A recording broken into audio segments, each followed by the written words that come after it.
Hi guys, welcome back to my channel. My name is Dabs. I'm a certified trichologist, a cosmetologist with a practice out of Houston called NHCG TRICHOLOGY. Most of you know me as a hair blogger. I've been blogging for many years, and I gradually developed into a brand and a business. It's been 6 months since I launched this particular range of products, and the feedback has been awesome. But it took a lot of years of stumbling and falling and making different mistakes to get to where I am. And if I can save one person from making those mistakes, then I think I've done something. So I decided to just film just a few tips on setting up your hair care line business, and just some lessons I've learned along the way. I have my notepad here, so I'm going to kind of move through quickly. But before I start on the different points, I just want to share like a little background on different things that I did before I got to this point, this polished point. So the very first time I brought anything out or I launched any kind of product, it was a shea butter based, whipped shea butter based product. And whipped shea butter was the thing to do very early on, maybe like 10 years ago. Okay, I would say more like 7 years ago. And yeah, I was always whipping shea butter. One day I decided that I wanted to make shea butter that looks like cupcakes. So I put different scents in there and I made them into like cupcake designs, and it was really fun.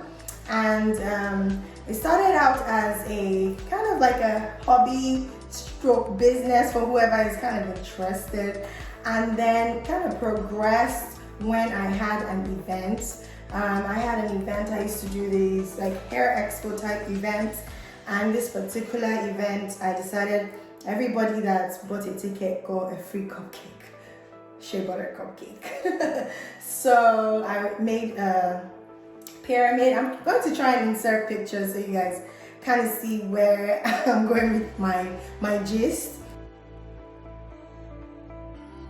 So I made like some kind of tower, and then I put the cupcake, so as you came in, you pick your cupcake, your shea butter cupcake. And that's really how it kicked off. And it was really a shea butter type based business. And then the inflation hit, and it hit hard. So I had this business where I used to import products for people. One of the things that was a big thing was the satin bonnets. So I used to import satin bonnets, but once inflation hit really hard, it was pointless to import something that was like $1 and come and sell it for how much, there was no gain there. So I decided to take the caps, and I looked for a tailor, and then I found this Ghanaian tailor, and he was able to replicate the cap, and that's how that business kicked off. So I did the shea butter, and then I did the caps, and then I had pillowcases, and I have a very interesting story to share with you guys about the caps. I'll do a separate video for. So that kicked off, and then years after, I think 2016 or so, I decided to go into combs. I am very spontaneous, and so if I decide I want to do something, I kind of want to do it like now. But with maturity, I'm starting to kind of refine my desires and control myself so that I'm not, just doing random things that come to my mind immediately. I kind of think things through. So that's why I'm kind of proud of these babies. These are my products that I really took my time to framework and think through. So came up with the combs. The combs were like a need for me and even a lot of people, because the kind of combs that were available were not seamless combs. We had a lot of trash in the market with your awareness of using seamless combs, combs that don't have sharp teeth, you know, that kind of thing makes you now look around. And when I looked around, I wasn't really seeing anything worth buying, so I decided to source. And I sourced and I found this company. They had like a whole large collection, different things, combs, brushes, everything. And I made my selection and I was able to come together with a comb system. And that was kind of successful. Yes, and then I was able to distribute it with a beauty supply that's pretty popular in Nigeria called Casabella.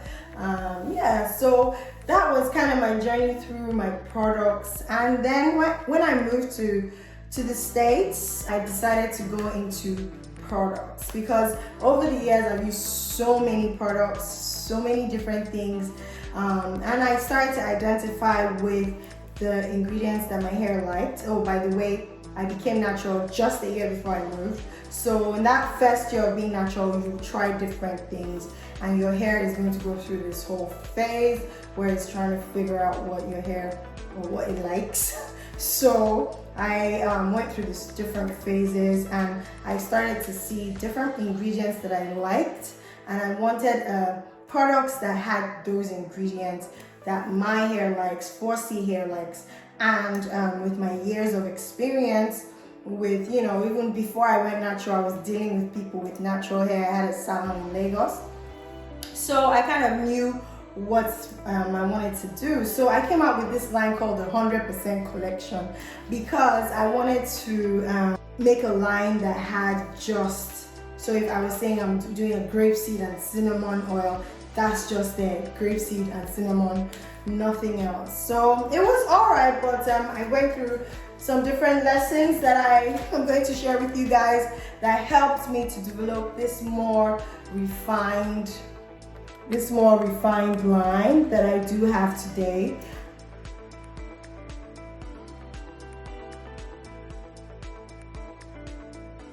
And that's what I'm sharing with you guys today.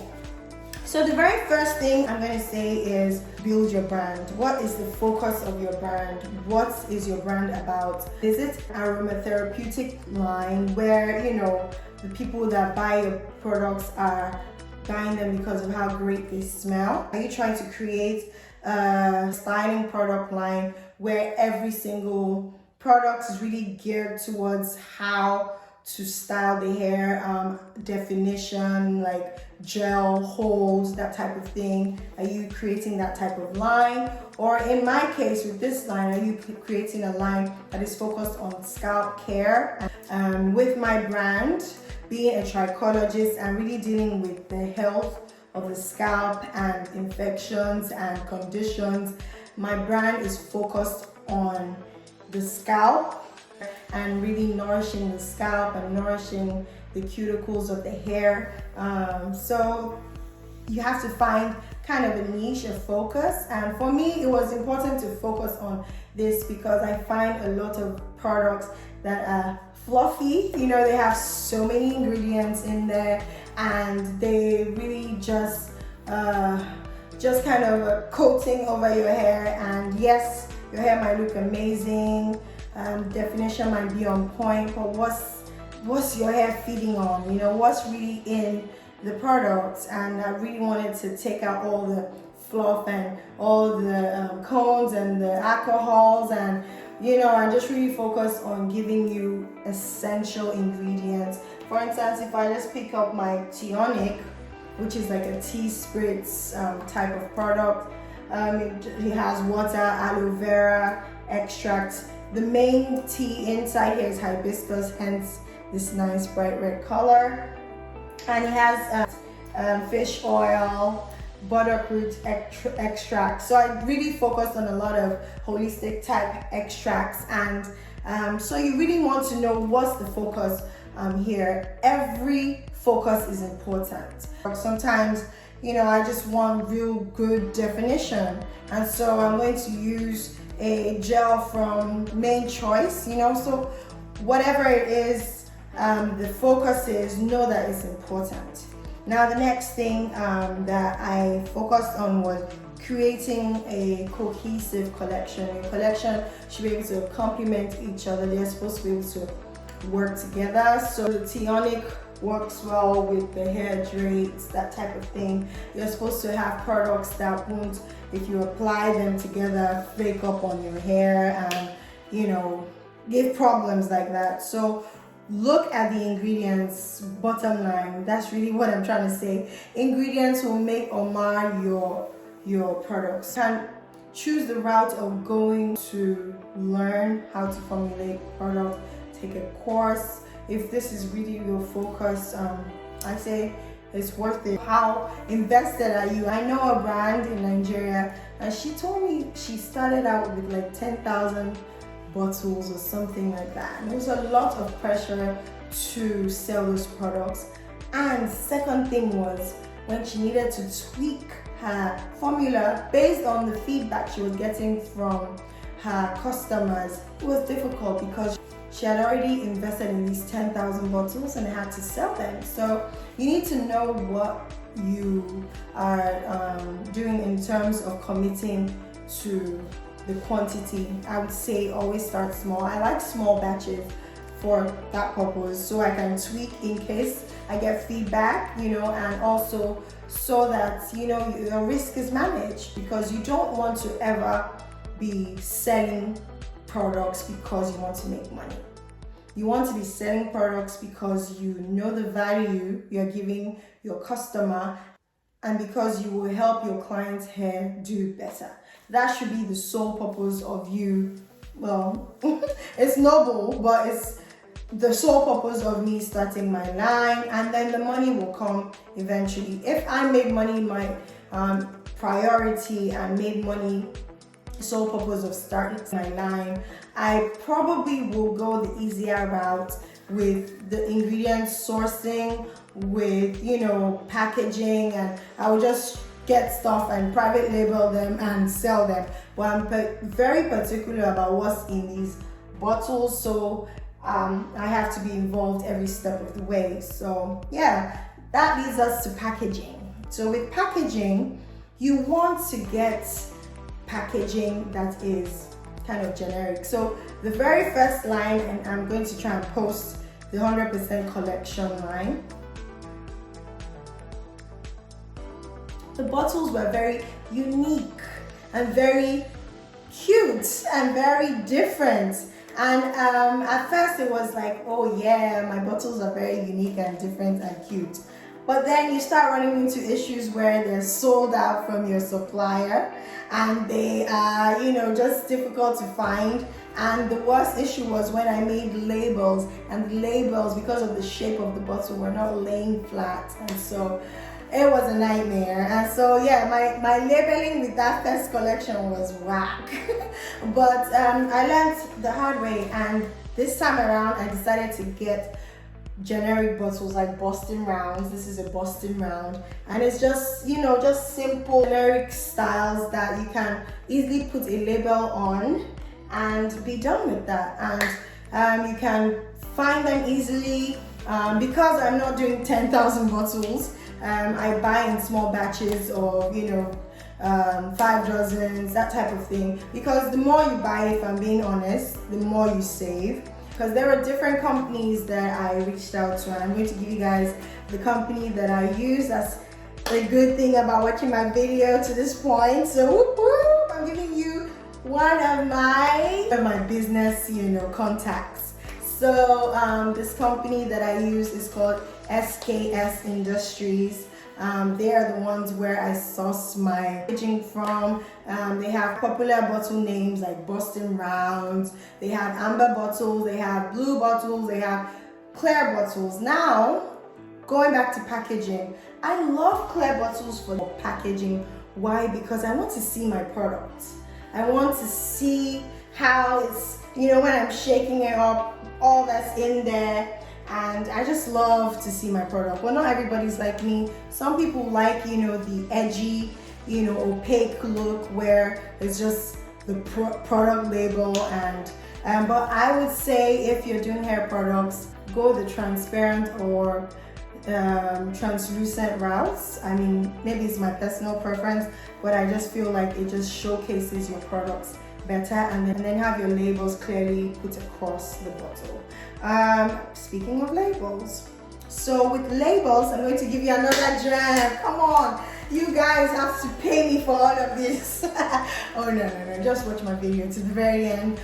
So with the labels, I like to use waterproof labels. So when I first launched the line, I made some samples. This was one of the samples, and you know, I just wanted to give them out to a bunch of people, and I did. And the labels I used were not waterproof. So as you can see, this is a jacked up label, and it literally is peeling off.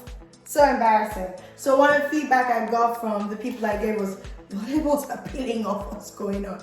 So I decided I was gonna do waterproof labels. So this is completely waterproof. If I put water on it, it's not coming off, and it just looks so much more professional and just really nicely done. And this is from a company called Avery.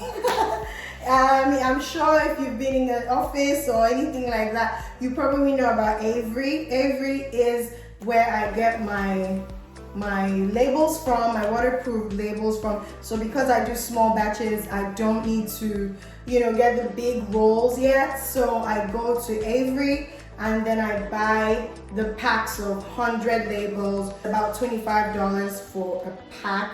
I buy like 100, 200, depending on what I need. So yeah, and that helps me. Although I would say if you did the bigger roll, you probably save more money. So now when it comes to making my labels, I was able to make a logo. So you have to be able to make a logo. So now the top part of my logo is actually the stem or leaves of a pineapple. And then the name of my company, NHCG TRICHOLOGY. The pineapple signifies to me, you know, kind of looks tough and is sweet on the inside. That's somehow how I feel hair care can be. You know, it looks like it's so difficult to maneuver and conquer the whole having healthy hair, and then, you know, once you get into a groove, it's a sweet ride. So yeah, so that's how I came up with that.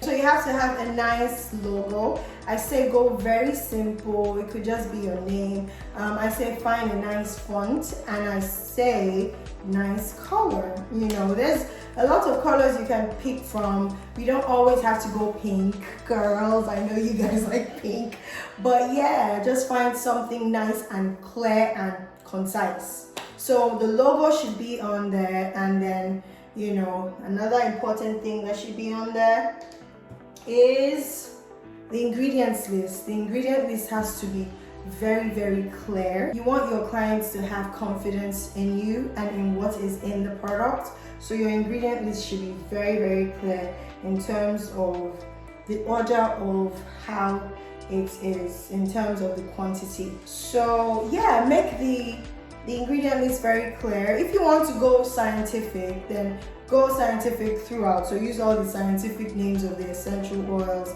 But I like for my clients to pick up an ingredient. Okay, water, aloe vera, I know that. Honey, I know that. Rose water, I know that. Apple cider, I know that. Sulfur, I know. So I just want my clients to be able to have an understanding of what they're putting in their hair, okay? And then you should also have clear directions. So the direction of this product says, apply directly on the hair from root to tips and massage in. Leave in for 30 minutes under a shower cap and then rinse out. Use at least once a month for best results. That's clear, that's concise. Anybody that can speak English understands that. So a lot of products will have, you know, ingredients, and then they won't have clear directions, or sometimes they will have the directions and then the ingredients are, you know, all over the place. So just try and make it nice and concise. The next thing I would say is you need to put some type of storage information, especially when you're making organic or natural products. You want to direct your clients on how to store their products. If sunlight is going to be an issue for the product, let them know. on the label. If they need to store in a cool and dry place, you let them know. It's important to do that just so that your clients have a clear understanding of what they need to do to preserve the efficacy of the product. Now, after you've packaged your product, it's looking good, you have a nice waterproof label, you now have to sell these products, baby. And that is the work. I'm telling you, you can have the best, most amazing product in the whole wide world. But if you can't market this product is going to sit on your shelf and expire. So, and I'm somebody that, I struggle a bit with marketing just because I have this sensitivity to, I don't want to sell. But I've tried to kind of reprogram my mind to where I'm thinking more of, it's going to benefit this person more than it's even benefiting me, Because at the end of the day, how much are these products? They're like $10, $15, and yes, it's adding money to my bank account, but most importantly, it's making your hair be healthier, it's making you feel good about your hair. So, I had to change my mindset, and I think everybody needs to do that. Anyone who's struggling with marketing, you need to change your mindset. First of all, you want to have a quality product you can stand by, you're proud of, and then you can confidently market. So marketing is a whole ball game. I'm going to be sharing my journey on marketing, but I would say social media, of course, is like number one thing. You have to be able to be on social media. The more people that speaking about your product, the better. But I'm even seeing that more people want to hear from regular folks, not really influencers. So keep record of the feedback. And sometimes, people are busy. So if you sell something to somebody and they get it and it's great, sometimes they can forget to tell you how great it is. So you go back to them and you say, hey, have you used my product yet? Did you like it? What's the feedback? In fact, you don't even have to say, did you like it? Don't put that pressure on them. Just be like, what's the feedback? And I'm really open to feedback. Share your positive feedback on your page, on your social media. People want to know. People want to know and see testimonials. That's how they're convinced to invest in your brand. So, that's pretty much. Once you market and you keep going, you should be able to come to some kind of arrangement or sequence with restocking your products, and just have some stock laid out, because I launched 6 months ago and I had product up until just like last week, and then the coronavirus. So we're kind of currently out of stock. This is an old bottle. We're currently out of stock of the balance. We do have the Teonic and the hair drapes. And so pretty much try and stock up so that things like coronavirus will not get in the way of you selling your products. We're going to be fully restocked in July. I'm excited about that because then I'm thinking of doing some kind of a challenge. That's another tip. So, do something fun like a challenge around your products and see how people react to it. Maybe there's a prize. I hope you learned a thing or two. You took some tips in. Don't be afraid to chase your dreams. If your dream is to have a product line, then my friend, please go ahead and do it. Do it unafraid. Do it unapologetically. Market yourself unapologetically. The world will adjust. Just make sure you always put your best foot forward. Thank you so much for watching. Subscribe for more videos. I have a lot of videos. I'm going to be sharing more about branding, about building a business, and just general tips on hair care and life care. So thank you so much for watching. Share and like. Bye. Thank you.